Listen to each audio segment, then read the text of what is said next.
ఉస్మానియా యూనివర్సిటీకి రావద్దు అనే అధికారం వీసీకి లేదని బహుజన సమాజ్ పార్టీ తెలంగాణ శాఖ అధ్యక్షుడు ఆర్ఎస్ ప్రవీణ్ కుమార్ అన్నారు. పూర్వ విద్యార్థులుగా ఇక్కడికి వచ్చే అధికారం తమకు ఉందని ఆయన అన్నారు. ఓయూలో ఉద్యమం చేయకుంటే తెలంగాణ రాష్ట్రం వచ్చేదా అని ఆయన ప్రశ్నించారు.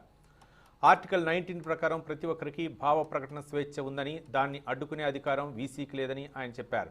టీఎస్పీఎస్సీ వ్యవహారంలో నిందితులపైన చర్యలు తీసుకోకుండా ప్రశ్నిస్తున్న వారిపై కేసులు పెట్టడం ఎంతవరకు సమంజసమని ఆర్ఎస్ ప్రవీణ్ కుమార్ అన్నారు.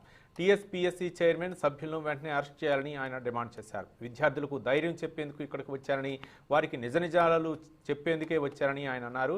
వీసీ కూడా కేసీఆర్లా నియంతలా వ్యవహరిస్తున్నాడని ఆయన విమర్శించారు.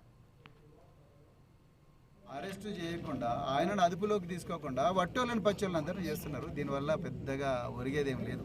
నేను అడుగుతున్నా, మీరు వాళ్ళని ఏం ప్రశ్నలు అడుగుతున్నారు? ఇవాళ ఎవరినో షమీమంటాన్ని అరెస్ట్ చేసిండంట, రాజేష్ను సురేష్ను అరెస్ట్ చేసిండంట.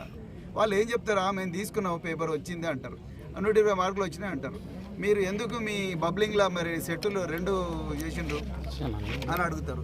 మీతోనే ఎవరు చేయించిన అడుగుతారా? మీకు ఎవరు ఇచ్చిండ్రు పేపర్ అని అడుగుతారా? అరే, తాళం చేతులే చైర్మన్ దగ్గర ఉంటే మీకు ఆ తాళం చేతి ఎక్కడి నుంచి తీసుకున్నారని అడుగుతారా? సో వీళ్ళు పోలీసు వాళ్ళు అది అడిగిన వాళ్ళ ఇంటరాగేషన్ రిపోర్ట్ మేము ఒకసారి చూద్దాం అనుకుంటున్నాం. పోలీసు వాళ్ళు ఈ నిందితులను ఎవరైతే, అది కూడా నేను నిన్న నాగర్ కర్నూలు ప్రెస్ మీట్లో చెప్పేదాకా వాళ్ళని అరెస్ట్ చేయలే. సో నేను ఏమంటున్నా అంటే, ఇదంతా కూడా ఏదో ఒక నిందితుని, ప్రధాన నిందితుడైన మరి చైర్మన్ను, అదేవిధంగా సహనిందితులైన బోర్డు మెంబర్లను, అంటే కమిషన్ మెంబర్లను, వాళ్ళని ఏదో కాపాడడానికి చేస్తున్న తతంగం లాగుంది. కానీ మరి నిజాలను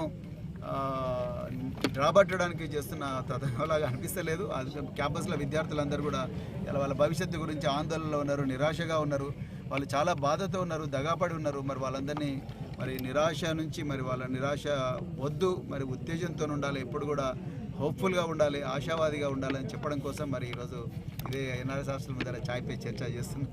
సో చాలా ఆనందంగా ఉన్నది. వాళ్ళందరూ కూడా మరి నేను ఇంకో వాళ్ళకి ఏం చెప్తున్నట్టే, విద్యార్థులకు మళ్ళీ మనం ఎవరో స్వార్థపర అంటే రాజకీయ ప్రయోజనాలకు మనం మళ్ళీ బలి కావద్దు.